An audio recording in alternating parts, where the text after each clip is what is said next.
Ok. Contente de vous retrouver, de plus en plus nombreux, avec la joie de voir des nouvelles têtes à chaque fois, c'est assez sympa. Je suis contente de fêter Pâques parmi vous. Vous m'entendez bien au fond? Moi aussi. Je vous entends bien. Ok. Alors, on va parler de Pâques. Je ne sais pas si tout le monde sait ce que c'est que la fête de Pâques. Manon a tout à l'heure abordé le sujet. Je me suis dit, j'espère qu'elle ne va pas s'aborder ma prédication en disant tout avant moi. Mais quand même, ça m'a semblé important de rappeler ce que c'est, en fait. Qu'est-ce que c'est qu'on fête à Pâques? Vous voyez, l'autre jour, moi j'ai un petit-fils de 3 ans et il m'a demandé... Une de mes petites filles m'a dit « Dis-lui ce que c'est que la fête de Pâques. Comment on explique la fête de Pâques à un enfant de 3 ans ?» Alors, prise de cours, je lui ai dit « C'est un bon repas que Jésus a fait avec ses amis. » C'est tout ce que j'ai trouvé qui soit assimilable pour lui à 3 ans, de dire « Ben voilà, il a fêté quelque chose avec ses amis. » Après, je me suis dit « Quand même, c'est un peu short, mais... » À 3 ans, je ne me voyais pas lui parler de la résurrection parce que ça sous-entendait qu'on parlait du sacrifice de la croix. Et je me suis dit, à 3 ans, ce n'est pas attractif. Mais quand même, il faut bien qu'on en parle. La fête de Pâques, en fait, Pâques, c'est une fête juive au départ et c'est une fête chrétienne. Et c'est étonnant parce que d'abord, ce n'est pas toujours tout à fait la même date. Mais est-ce qu'on fête la même chose? Alors j'ai envie de commencer par ça. Est-ce qu'on fête la même chose dans cette Pâques juive et dans Pâques version chrétienne? On va parler un tout petit peu de ça pour aborder le sujet. Et puis quelles sont les significations, les similitudes, les différences? Alors dans la Pâques juive, c'est une fête de pèlerinage, c'est-à-dire les Juifs étaient tenus d'aller à Jérusalem pendant quelques jours, pendant 6 à 7 jours, pour aller faire des sacrifices pour fêter quoi? Eh bien d'abord pour fêter l'Exode. À un moment, Dieu les a libérés de l'esclavage, Dieu les a libérés de la servitude. Donc ils appellent cette fête la fête de Pessah. C'est l'Exode, et cet Exode a été guidé par Moïse. Et puis, pour eux, c'est la libération du joug du Pharaon. Et c'est une libération collective. C'est pas tout à fait la même chose que notre fête chrétienne, on va le voir. Et puis, pour eux, c'est aussi la naissance d'Israël. Et ça inaugure le début de leur année. En fait, le début de l'année, pour nous, c'est le 31 décembre. Pour eux, c'est le printemps, l'année du printemps. Alors, comment ils fêtent ça? Parce que quand même, quand on fait la fête, on mange bien. Alors, pour eux, il y a des herbes amères. Ça signifie on veut se rappeler qu'on a été en souffrance quand on était en esclavage. Il y a de l'eau salée parce que ça signifie on a vraiment versé des larmes. Il y a une pâte brune avec des dattes, des pommes, des noix et des figues parce que ça signifie quand on était en esclavage, on devait fabriquer des briques et c'était dur. Et il y a du pain azib parce que quand ils sont partis, ils n'ont pas eu le temps de faire lever le pain. Donc ils ont fui rapidement. Et puis ils boivent du vin accoudés à un banquet comme les Romains, ça signifie là maintenant on peut boire du vin, on a retrouvé la liberté. Alors vous pourriez me dire, il y a des parallèles quand même avec ce qu'on fait. Et on va voir qu'il y a des parallèles et ce n'est pas tout à fait la même chose. Dans la fête chrétienne, on commémore quoi? D'abord, le dernier repas de Christ, c'est vrai, mais sa résurrection. Pâques, c'est essentiellement la résurrection. Maintenant, comment parler de la résurrection si on ne parle pas de la crucifixion? Si on fête Pâques, c'est parce que Jésus a bien voulu donner sa vie pour nous. Pourquoi il l'a fait? Il a payé nos fautes à notre place. Donc, s'il y a eu une résurrection, c'est parce qu'il y a eu la crucifixion. Et la résurrection de Christ, eh bien, c'est un des fondements principaux de la foi chrétienne. Donc nous fêtons la résurrection. Et ce que cette résurrection nous dit, c'est que ça nous révèle la force, la puissance de Dieu. Et c'est cette puissance de Dieu, cette force de Dieu qui est manifestée à la résurrection, c'est-à-dire que la mort a perdu. Il y a eu un combat, on va dire, entre Dieu et le diable, et ce combat a été perdu par Satan et gagné par Jésus-Christ au travers de la résurrection. Donc la crucifixion, on pourrait dire, aux yeux de ceux qui ne croient pas en Dieu, ça apparaît comme un échec, comme une punition, alors que c'est une offrande. Et la résurrection atteste que Satan a perdu ses droits. Alors on pourrait dire, est-ce qu'il y a un point commun entre la Pâque juive et ce que nous fêtons à Pâques avec les chrétiens? Oui, quelque part, quand même, puisque grâce à cette résurrection, nous sortons de l'esclavage. Grâce à cette résurrection, nous bénéficions de la toute-puissance du Seigneur dans nos vies, à condition de nous en saisir par la foi. On peut dire qu'il y a des points communs, mais il n'y a pas tous les points communs. Eux, ils commémorent la sortie de l'esclavage. La résurrection, c'est aussi pour nous, si nous le voulons bien, la sortie de l'esclavage. Mais on peut dire que nous devons nous en saisir par la foi. C'est-à-dire que nous ne sommes pas dans un pèlerinage religieux à la fête de Pâques chrétienne. Nous ne sommes pas dans un pèlerinage où nous allons nous souvenir de nos souffrances. Nous allons plutôt célébrer la victoire de Dieu, la victoire que représente la résurrection. Et c'est en étant crucifié qu'il nous révèle la puissance de Dieu. Jésus nous révèle la puissance de Dieu par cette résurrection. Ça nous montre aussi que Jésus remporte la victoire sur toutes les épreuves. En fait, quand nous ne sommes pas convertis, nous regardons à vue humaine nos situations. Nous regardons tout ce qui nous accable, nous regardons notre histoire comme étant parfois joyeuse, mais parfois très douloureuse. Nous avons un parcours qui est fait à la fois de bonheur et d'embûches. Et quand nous donnons notre vie à Jésus-Christ, nous nous saisissons par la foi de quoi exactement ? Jésus, à la croix, par amour, a donné sa vie pour nous, par amour, alors que nous étions des ingrats, alors que nous avons péché souvent consciemment, aussi inconsciemment, parce que nous ne connaissions pas ce Dieu qui avait mis des lois pour vivre dans une société de façon adéquate.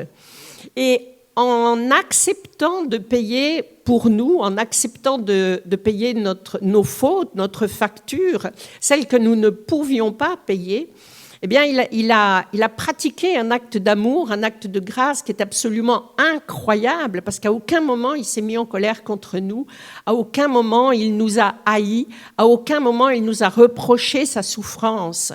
Humainement, c'est quelque chose que nous ne pouvons pas comprendre, son attitude à la crucifixion.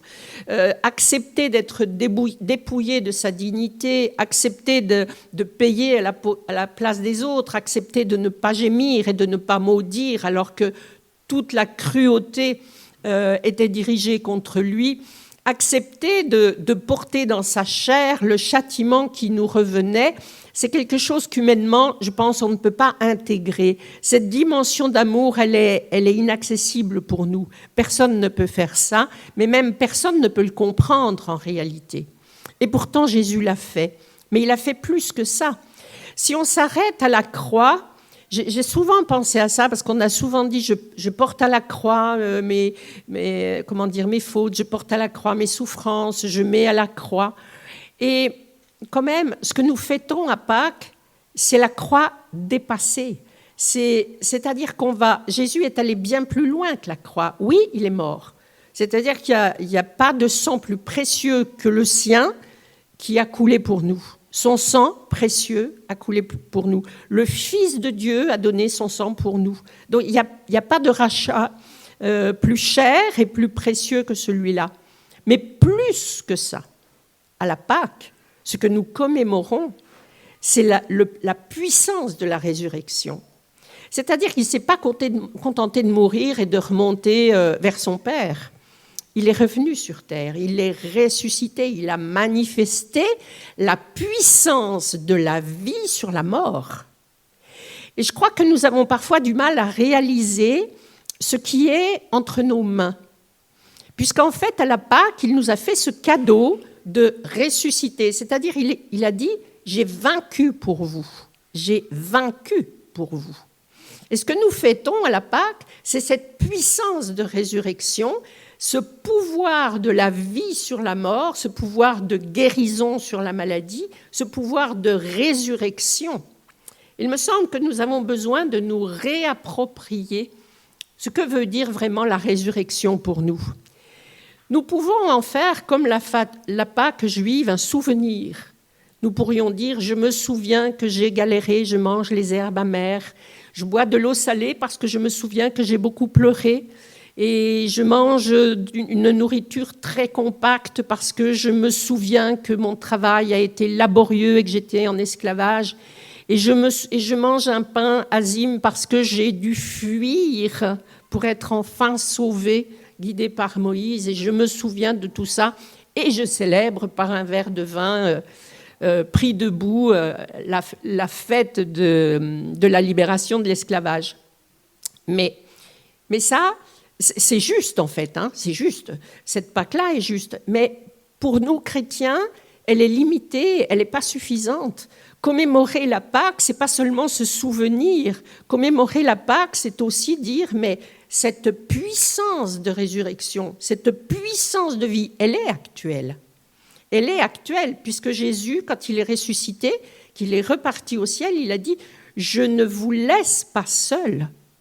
Donc, il y a cette vie en nous, par le Saint-Esprit, il y a cette vie en nous qui non seulement célèbre la gloire de Dieu, la victoire de la vie sur la mort et la victoire de la sainteté sur le péché, la victoire de la santé sur la maladie, mais il y a aussi cette délégation que Dieu nous a fait de dire, mais voilà, maintenant c'est entre vos mains, saisissez-vous par la foi de cette puissance de résurrection que je mets dans vos vies.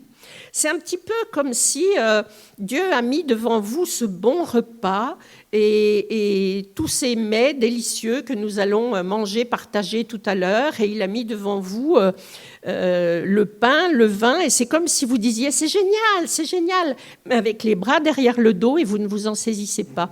Imaginez que vous ayez un bon repas, vous avez faim et vous n'utilisez pas vos mains pour manger, ou vous ne mangez pas parce que vous attendez que Dieu vous mette dans la bouche quelque chose. Il ne le fera pas. Voyez-vous, ce qu'il faut comprendre à la fête de Pâques, c'est que cette puissance de résurrection, elle est intégralement disponible pour vous aujourd'hui pour résoudre vos situations. Alors, on a la solution de dire « je commémore et je me souviens ». Mais c'est comme s'arrêter à la croix. C'est comme dire « je reste à la croix, je cloue à la croix mes galères, mes bobos, mes chagrins, mes deuils et je ne sais ». C'est une partie du chemin que Jésus a fait. Et il est passé par la croix, mais il n'est pas resté à la croix. Et il me semble qu'à Pâques, il nous faut nous souvenir que cette puissance de résurrection est intégralement disponible pour vous aujourd'hui pour changer profondément votre vie, vos pensées, votre cœur, votre destinée. C'est ça la puissance de la Pâque.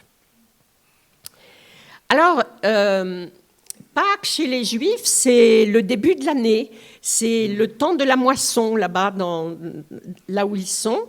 Et chez nous, Pâques, c'est le début du printemps, c'est la saison où tout reprend vie. Je trouve que Dieu nous parle même dans la symbolique. Voyez-vous, quelqu'un qui ne saurait pas lire peut voir Dieu dans la nature. Le printemps, c'est le moment où tout reprend vie. Et c'est le moment où nous célébrons Pâques. Eh bien, c'est ça. Qu'est-ce qui a besoin de reprendre vie dans votre vie ? Qu'est-ce qui a besoin de pousser, d'avoir une nouvelle pulsion de vie, une nouvelle sève, une nouvelle énergie? Qu'est-ce que c'est dans votre vie qui est bloqué, qui est coincé, qui a hiberné, qui a peut-être été, endormi, qui a été neutralisé ou qui n'a pas reçu les vitamines? Mais qu'est-ce que c'est dans votre vie qui, là, au printemps, a besoin d'exploser de vie, de maturité, de développement? La Pâque, ça se situe chez nous au printemps. Et le printemps, c'est le moment où, dans les plantes, la sève monte. Et puis, la plante, elle va croître, elle va donner des fleurs, elle va donner des fruits. Et c'est là où on se dit, waouh, la vie reprend. Au printemps, on se dit, la vie reprend. Quelle est la partie de votre vie qui a besoin de vivre ce printemps? C'est la Pâque, c'est le jour, c'est le moment, c'est maintenant. Alors, c'était effectivement le dernier repas de Jésus-Christ avec ses disciples. C'est un repas pascal. Et ça précédait la passion, comme on l'a dit, c'était avant la crucifixion. Mais la résurrection, ce que nous fêtons à Pâques, c'est la résurrection. Et je vous invite à mesurer toute la conséquence dans notre vie. Je vous invite à ne pas vous arrêter à la croix.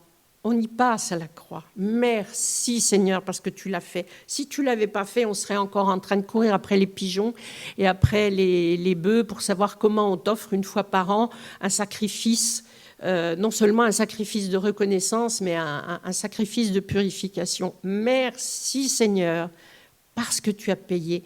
Mais par-dessus tout, merci Seigneur parce que tu as scellé par ton sang et par la résurrection, la victoire définitive sur Satan. Elle est définitive, cette victoire. C'est-à-dire que ce n'est pas votre mérite, ce n'est pas le nombre de vos actions, ce n'est pas tout ce que vous pourrez cumuler ou accumuler qui vous apportera le salut. C'est la foi. Et la foi en quoi? La foi que Jésus-Christ de Nazareth est venu dans l'humilité, qu'il a eu 3 ans de ministère pour faire tout le bien qu'il a pu, chaque jour, et offrir sa vie, son corps, en sacrifice, afin que ça soit le dernier agneau sacrifié. C'est fini, après lui, il n'y a pas besoin d'autres agneaux sacrifiés. Alors on peut se dire, c'est gentil, c'est super ce qu'il a fait. Mais moi je prie pour que ça touche vos cœurs. Et derrière, si on fait ça, on dit oui, merci, on est reconnaissant. Mais je prie vraiment que la puissance de résurrection fasse que vous ayez plus envie de suivre Jésus le ressuscité que Jésus le sacrifié. Voyez-vous, parfois dans notre mentalité, nous sommes prompts à dire il faut se sacrifier, il faut souffrir. C'est comme ça, dans les pas de Christ, on souffre. Oui, dans les pas de Christ, on souffre. Ceci dit, 3 ans de ministère, 3 jours de souffrance. Déjà, le rapport, calculé un petit peu. Oui, la souffrance fait partie de notre vie, mais on n'a pas à stagner dans cette souffrance. C'est peut-être ça la différence entre la Pâque juive, bien que, je ne veux pas m'étaler là-dessus, mais en tout cas, ce que je vous demande de réaliser, c'est que Dieu n'est pas mort pour que nous soyons tristes. Il n'est pas mort pour que nous ayons une mentalité d'esclaves. Il n'est pas mort pour que nous restions le dos courbé sous nos fardeaux, à nous rappeler combien la vie c'est une galère, parce qu'on est en esclavage dans un boulot, parce qu'on fait quelque chose qu'on n'aime pas, parce qu'on n'a pas ce qu'on a besoin d'avoir, parce qu'on est malade, parce que je ne sais quoi, parce qu'on souffre dans l'esprit, dans l'âme et dans le corps. C'est une des réalités. Mais tant qu'on est placé comme ça, j'allais dire, on ne peut que, à Pâques, fêter le souvenir. Seigneur, je me souviens combien ma vie est une galère. Eh bien, au risque de vous choquer, je n'ai pas du tout envie de me souvenir des galères de ma vie. Je suis passée à autre chose et j'ai aucune envie de manger les herbes amères et de me rappeler que j'ai versé des larmes. J'en ai versé des tombereaux, Dieu le sait. Je ne me rappelle même plus de la quantité, je m'en fiche, tournons la page. Personnellement, je me dis, à Pâques, je veux m'approprier l'esprit de résurrection. Jésus, quand il est sorti du tombeau, il n'a pas gémi, il ne nous a pas maudits, il n'a pas été triste, il n'a pas voulu se souvenir de ce qu'il a ressenti quand on a percé ses mains, quand on a cloué ses talons ensemble et quand il a fallu qu'il étouffe pour mourir. Et ce qu'il a ressenti par rapport à tout le bien qu'il avait fait. Et eh bien, tous ces ingrats étaient lâches, ils avaient peur de mourir avec lui. Ils regardaient avec horreur cet homme qui souffrait et ils priaient Dieu qu'on ne remarque pas qu'il faisait partie de son équipe. Pour certains, c'était ça, pour Pierre, c'était ça. On n'est pas capable de subir ce châtiment à la croix. Pourtant, parfois, nous passons par la croix, nous avons des douleurs qui nous dépassent. Mais Dieu ne nous demande pas de rester là. Pas plus longtemps que ce qu'il a vécu à la croix. Et il n'y a pas été longtemps à la croix. Il est passé au tombeau et puis il est ressuscité. Il est mort aujourd'hui, après-demain, il est vivant. Voyez-vous, ça n'a pas duré longtemps, ce sacrifice à la croix. Et moi, je trouve que nous nous éternisons sur le souvenir de nos crucifixions personnelles. Nous nous souvenons de ce qui nous a crucifiés ou de ce qui nous crucifie.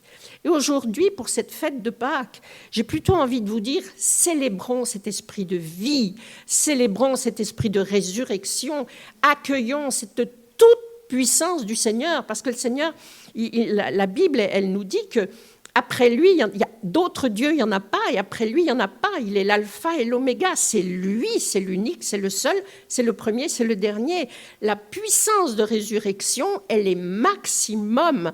Saisissons-nous de cette part. Aujourd'hui, le repas que nous avons besoin de partager ensemble, c'est vraiment de réaliser cette toute puissance de Dieu à laquelle nous avons part.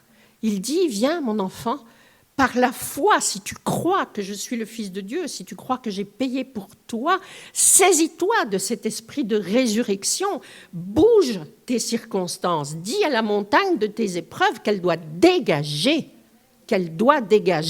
et on n'a même pas besoin de le hurler, on a juste besoin d'en être convaincu, de dire, mais la montagne de mes circonstances, raouste, c'est plus ta place dans ma vie. Parce que j'ai donné ma vie à Jésus-Christ et parce que par sa résurrection, il a mis de la puissance dans ma vie. Il m'a donné cette toute puissance. Alors on va voir comment on avance avec ça. Il nous faut réaliser cette toute puissance de Dieu et cette toute puissance qui ne finira jamais. C'est ça aussi qui est intéressant, parce qu'on pourrait se dire, bon, j'ai bénéficié de la toute-puissance de Dieu dans telle circonstance, il faut que j'en laisse un peu aux autres. Et puis peut-être que Dieu s'est fatigué de moi, peut-être qu'il m'a un peu oublié, il y a tellement de gens qui ont besoin de lui. Vous savez, parfois on a des mécanismes humains, si on mettait un coup de projecteur dessus, on se dirait, mais où est-ce que je suis allé chercher des montages pareils dans mes pensées ? Ce sont des montages humains, ce sont des pensées humaines que le diable renforce, parce que ça lui sert à nous éloigner de Dieu. Mais en fait, être dans la présence de Dieu, c'est nous approprier la toute-puissance de Dieu. C'est cadeau gratuit, on ne l'a pas mérité, on n'a pas fait les hautes universités pour pouvoir en bénéficier. Dieu dit, voilà, je l'ai fait pour toi, cadeau gratuit. Saisis-toi de la toute-puissance, la puissance du Père, la puissance de résurrection pour ordonner à tes circonstances de dégager, d'être libéré. Et je pense que nous célébrons la Pâque parfois, pas tout à fait comme les Juifs, mais dans le même état d'esprit quand même, comme un souvenir. On est content parce qu'il a fait, on lui dit merci. Oui, mais il est vivant, c'est actuel. La Pâque, c'est actuel. L'esprit de résurrection, il est vivant. Et il est en vous. Et il est à votre disposition.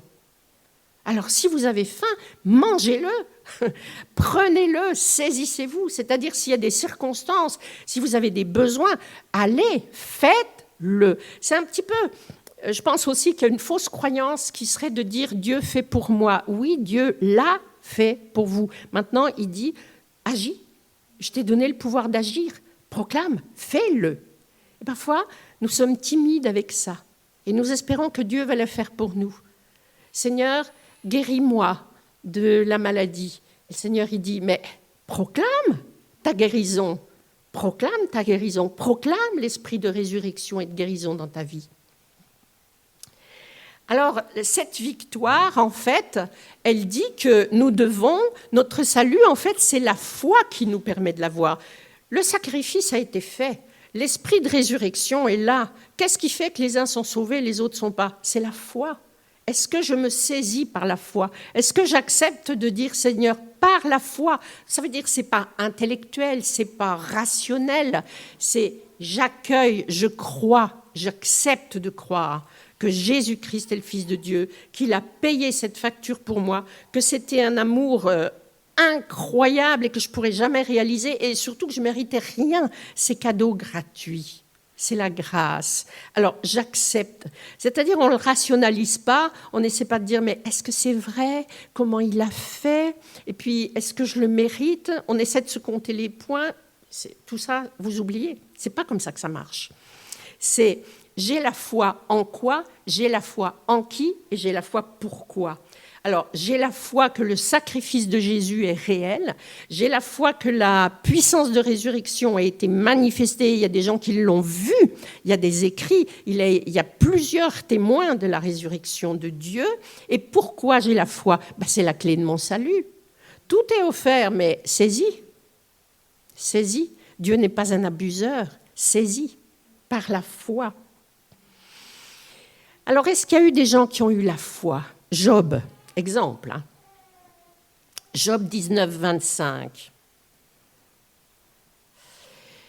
Mais je sais que mon Rédempteur est vivant. Ah, comment ça, Job, c'est pas dans l'Ancien Testament par hasard?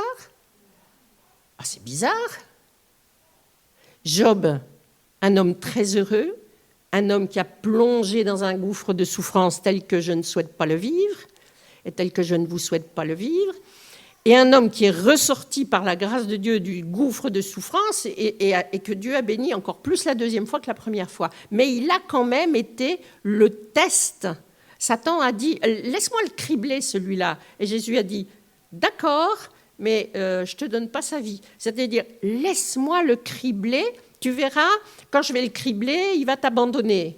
Et c'était comme un pari entre Dieu et diable, si on veut tirer un raccourci. Et Job dit, je sais que mon Rédempteur est vivant et qu'il se lèvera le dernier sur terre. C'est comme, vous savez, ça c'est une révélation qu'il a eu Job. Parce que Jésus n'était pas de sa génération. Et il dit, mon Rédempteur est vivant. Mon Rédempteur est vivant, comment ça Job? Tu es de quelle époque? Il a eu une révélation que par la foi, au-delà de toutes les circonstances qu'il pouvait vivre. Il a perdu ses enfants, il a perdu ses biens. Sa femme lui disait « Maudit ton Dieu et meurs ». Franchement, il a dû avoir des grands moments de solitude, cet homme. Eh bien, il dit « Mon Rédempteur est vivant ». Il avait une foi, la foi de Job, je m'y accroche souvent. Et quand je me suis convertie, d'ailleurs, quelqu'un qui était fâché que je me convertisse m'a dit « Tu vas devoir avoir la foi de Job ». À l'époque, je n'ai pas compris. Maintenant, je comprends. Et il dit, et qu'il se lèvera le dernier sur terre. Job avait la révélation qu'après ce Rédempteur, stop, il n'y a personne qui peut passer après ce que le Rédempteur a fait. Que faisait Job? Il parlait de la crucifixion et de la résurrection. Il disait, il y a un Rédempteur, Jésus a fait le sacrifice, et personne ne pourra passer derrière ce qu'il aura fait, c'est-à-dire ce qu'il a racheté par la croix et la résurrection, c'est fini. Le diable ne peut plus rien. Ça veut dire que par la foi, si vous vous saisissez de ça, votre vie, elle est inatteignable. C'est-à-dire que Satan ne peut rien faire dans votre vie. Il peut vous intimider, il peut vous priver de quelque chose que vous voudriez avoir, mais il ne peut rien contre votre salut. Et il ne peut rien contre les victoires dont vous vous saisirez par la foi. Job est passé par des épreuves, mais la victoire, il l'a eue. À cause de cette foi-là. C'est facile pour nous d'avoir la foi en Jésus-Christ, mais du temps de Job, moi, j'admire un peu ces gens qui avaient une telle révélation, une telle foi dans ce Dieu-là. Je sais que mon Rédempteur est vivant, or il n'est pas encore venu sur terre, et qu'il se lèvera le dernier sur terre. Ah, qui lui a révélé ça? Ésaïe 25. Il anéantit la mort pour toujours. Le Seigneur, l'Éternel, essuie les larmes de tous les visages. Il fait disparaître de toute la terre l'opprobre de son peuple, car l'Éternel a parlé. Là encore, qui a révélé ça à Ésaïe? Qui a révélé que la croix, elle paye pour nous, mais la résurrection nous relève, elle sèche nos larmes, elle nous guérit, elle nous ressuscite dans tous les domaines de notre vie qui étaient morts par le désespoir, par la lassitude, par la méconnaissance. Ésaïe avait cette révélation, l'Éternel a parlé, et si Dieu dit que la victoire soit dans ta vie, si Dieu dit que l'esprit de résurrection est là, si Dieu dit debout et marche, si Dieu dit ton espérance, elle a été abîmée et maintenant je ressuscite ton espérance, je ressuscite ta destinée, eh bien, quel que soit le nombre d'années que tu as passé dans tes catacombes, c'est fini. C'est fini. C'est ce que nous dit Ésaïe. L'Éternel a parlé, c'est tout. Il anéantit la mort pour toujours. Ésaïe nous parlait de Jésus. Et de la puissance de guérison. Que tes morts revivent, que mes cadavres se relèvent, réveillez-vous. Ah, ça, j'ai envie de le crier, mais au plus profond de vous. Réveillez-vous, tressaillez de joie, habitants de la poussière, car ta rosée est une rosée vivifiante et la terre redonnera le jour aux ombres. Revoilà le printemps, revoilà la puissance de résurrection. Alors, qu'est-ce qui a bien pu être abîmé, ravagé, écrasé, non développé, mortifié? Qu'est-ce que vous croyez qui est disparu dans votre vie? Peut-être c'est une relation, peut-être c'est un besoin d'amour que vous aviez, peut-être c'est je ne sais pas où se situent vos espérances. Parfois, il nous a manqué un père, il nous a manqué une mère, il nous a manqué des témoignages d'amour et Dieu nous donne son amour. Mais parfois, c'est l'amour humain qui nous a manqué. Un frère, une sœur, un père, une mère. Parfois, c'est tout simplement que nos besoins aient été pourvus quand on était enfant. Parfois, on n'a pas eu ce qui était notre dû. Les figures d'autorité auraient dû pourvoir à nos besoins. Ils ne l'ont pas forcément fait pour des raisons qui leur appartiennent. Ni nous n'avons à les juger, ni nous n'avons à les condamner. Mais en tout cas, cette puissance, cette toute puissance de résurrection, vous pouvez vous en saisir pour dire stop dans mes mécanismes de souffrance. Terminez la souffrance. Ça suffit, je t'ai assez hébergé, change d'hôtel. Jésus dit, je suis la résurrection et la vie. Celui qui croit en moi vivra. Quelle est la partie morte? Quelle est la partie qui ne bouge plus dans le tombeau? Quelle est la partie qui est sur la croix à dire, oh, que c'est difficile? Quelle est la partie de vous qui fait ça? Celui qui croit en moi vivra. La puissance de résurrection dit, c'est la vie qui l'emporte. Donc ça veut dire, Seigneur, change ma posture. Ça suffit la souffrance. Et quelque part, la souffrance, il faut lui dire, dégage, stop, j'ai plus envie d'être dans la souffrance, je refuse la souffrance dans ma vie. Ça, c'est vraiment un squatter terrible. On dit, dégage. L'esprit de vie, l'esprit de joie, c'est mon jour, c'est le printemps, c'est la Pâque, je prends. Et si vous mangez des chocolats pour fêter ça, c'est pas grave. Mais c'est l'esprit de résurrection qui compte. Celui qui croit en moi vivra quand bien même il serait mort, et quiconque vit et croit en moi ne mourra jamais. C'est-à-dire qu'au-delà des victoires que vous avez sur terre, vous avez une victoire éternelle. Il était blessé par nos péchés, il a été brisé par nos iniquités, le châtiment qui nous donne la paix est tombé sur nous. Ça veut dire, cessez de vous punir, stop, c'est fait. Vous avez fait ce que vous avez fait dans votre vie. Si vous n'avez jamais péché, je vous envie. Vous êtes directement à la droite de Jésus. Mais la plupart du temps, en tant qu'humains, nous avons péché et nous péchons encore parfois. Eh bien, vous allez vous séparer de ce péché. Mais en tout cas, le châtiment qui nous était réservé est tombé sur lui. Donc, notre part c'est la joie, c'est la paix, c'est la victoire, c'est l'esprit de résurrection.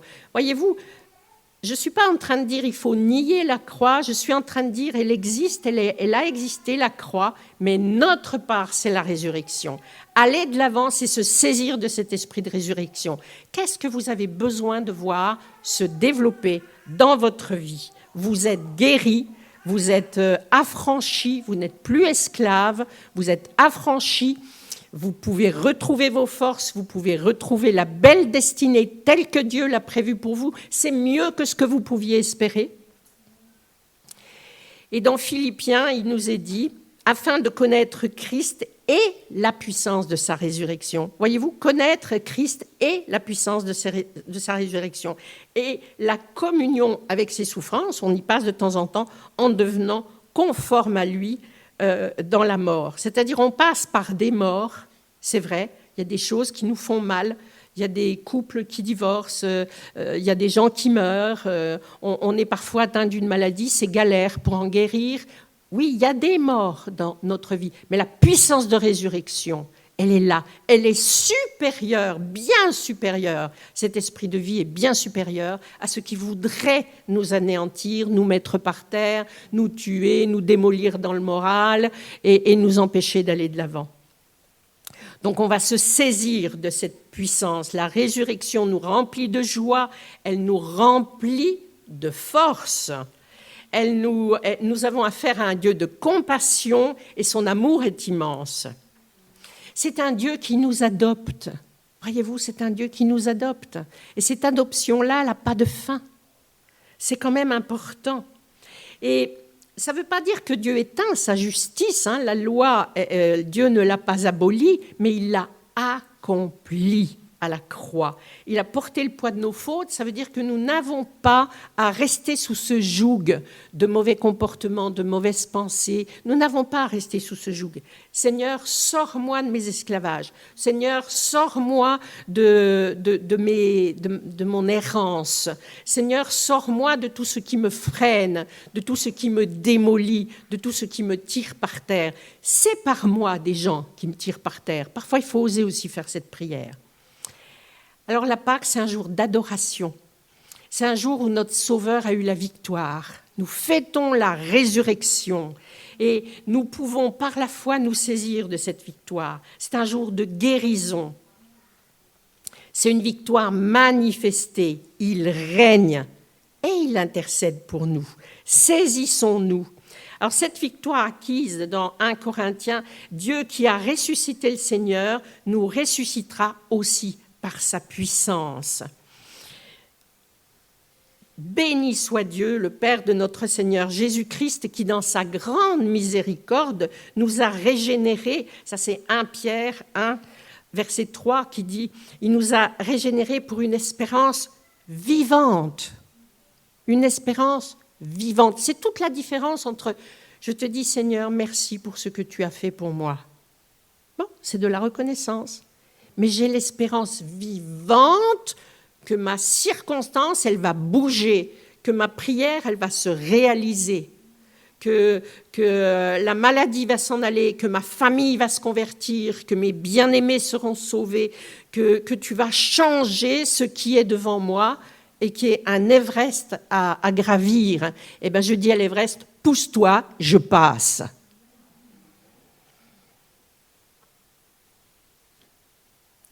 Et puis, dans Romains, il est dit, qui les condamnera?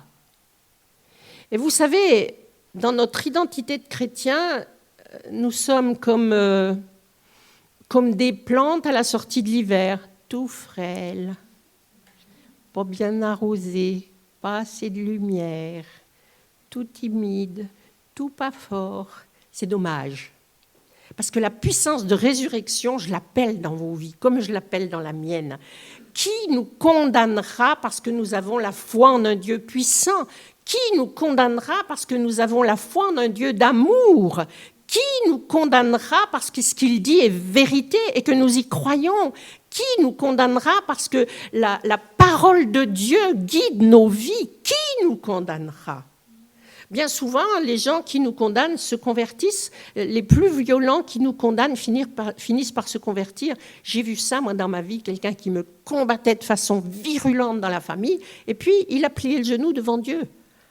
Alors, qui nous condamnera si Christ est réellement ressuscité pour nous et si Christ nous donne cet esprit de résurrection?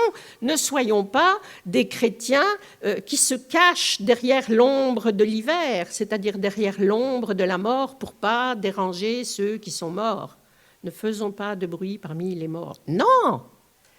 Proclamons cet esprit de résurrection, proclamons cet esprit de vie, saisissons dans nos vies l'esprit de vie et soyons pleinement vivants. Il est à la droite de Dieu, il intercède. On peut dire au Seigneur, Seigneur, viens au secours de ma foi vacillante. Si tu confesses de ta bouche que le Seigneur Jésus-Christ, et si tu crois dans ton cœur que Dieu l'a ressuscité des morts, tu seras sauvé. Et cet esprit de vie est en vous. Proclame ta foi, invite Jésus dans ta vie si ce n'est pas fait, et invite la puissance de résurrection dans ta vie.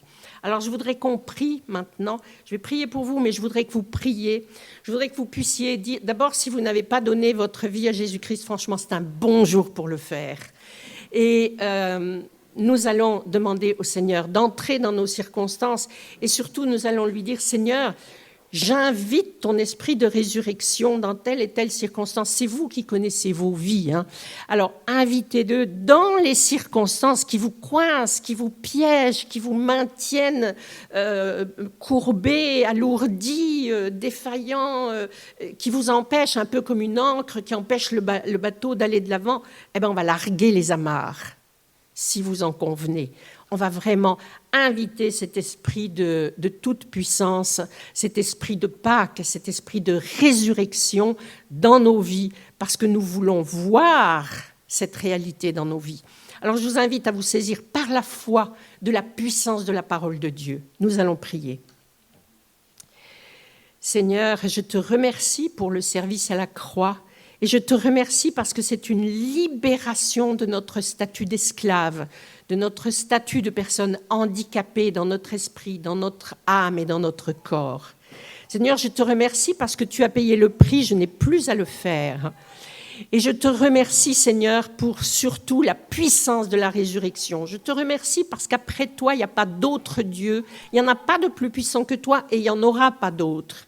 Et je veux m'installer dans cette foi, dans cette croyance. Je veux m'installer dans ta proximité. Seigneur, je t'invite, esprit de résurrection, je t'invite à libérer aujourd'hui puissamment toutes ces vies ici présentes et toutes ces familles ici représentées. Tu libères les esprits de toutes les chaînes, de toutes les entraves, de toutes les puissances qui veulent les empêcher d'être dans la joie, dans la célébration, dans l'adoration, dans la présence de Dieu, Seigneur, parce que tu as fait beaucoup pour nous. Et Seigneur, je veux te demander que ton esprit de résurrection vienne ressusciter la foi, vienne ressusciter la joie, vienne ressusciter la croyance que nous pouvons être heureux avec toi et que tu nous réserves non seulement l'éternité, mais ta présence chaque jour, parce que tu nous as adoptés. Viens libérer, Seigneur, viens libérer ces gens, viens nous libérer, viens faire d'eux des témoins dans leur famille, des témoins dans leur environnement, de cette liberté que tu as donnée à Pâques, parce que le diable a perdu. Et quand tu as marché en tant que Jésus ressuscité, plus rien ne pouvait entraver ta puissance et plus rien ne le peut encore aujourd'hui. Viens libérer les esprits, viens créer d'autres chemins de pensée, viens abolir complètement ces chemins de pensée d'esclaves. Tu as libéré ton peuple quand il est sorti d'Égypte, tu leur as fait traverser en compagnie de Moïse. Ben nous aujourd'hui, Seigneur, nous voulons abandonner complètement à la croix nos esclavages modernes, ce que nous n'arrivons pas à vaincre. Et tu es venu, toi, libérer les esclaves. Tu as missionné quelqu'un. Eh bien, nous voulons, en tout cas, moi je veux bien être un Moïse qui dit maintenant, stop, vous sortez de l'esprit de Pharaon. Maintenant, vous sortez de cet esprit pharaonique qui veut entraver vos vies, qui vous oblige à faire ce que vous n'aimez pas faire, qui vous oblige à être courbé, fatigué, épuisé, dominé. Stop! L'esprit de résurrection, l'esprit de libération souffle aujourd'hui. Saisissez-vous par la foi de cette Pâque que Dieu vous offre. Saisissez-vous par la foi. Et puis que les corps aussi soient ressuscités. Seigneur, tu vois, certains ont abandonné l'idée du bonheur pour s'installer dans un esprit de sacrifice perpétuel, comme s'ils étaient l'agneau à la croix pour tout le temps. Pardon, Seigneur, pour ce mensonge. Seigneur, viens libérer ceux qui se sont découragés, ceux qui se disent, laissons courir les autres, moi je ne peux plus. C'est pas vrai. On se régénère dans la présence de Dieu. Viens libérer les corps, Seigneur, les corps fatigués, les corps accablés, les corps habitués. Viens ressusciter la destinée, viens ressusciter la vision. Viens ressusciter, Seigneur, l'image de soi, le regard sur les autres. Viens ressusciter l'image que tu as d'eux. Montre-leur combien tu les vois, comment tu les vois, combien tu les aimes, combien ils sont à tes yeux précieux, combien ils sont des lumières pour le monde, des lumières qui vont briller dans les ténèbres. Donne-leur la vision de ce qu'ils peuvent faire maintenant en tant que personnes ressuscitées pour sauver ceux qui ne le sont pas encore. Par le fait de briller de qui ils sont de bien grâce à toi. Oh mon Dieu, je t'adore et je te prie que tu leur donnes un puissant esprit de révélation aujourd'hui pour cette Pâque. Gloire à ton nom. Amen. Proclamez dans vos vies. Proclamez maintenant, saisissez-vous, proclamez ce que vous avez besoin de recevoir comme l'ayant reçu. Proclamez ce dont vous avez besoin comme étant « je le saisis par la foi, je le prends ». Vous savez, formulez-le, prononcez-le de votre bouche, Dieu l'entend. Au nom de Jésus.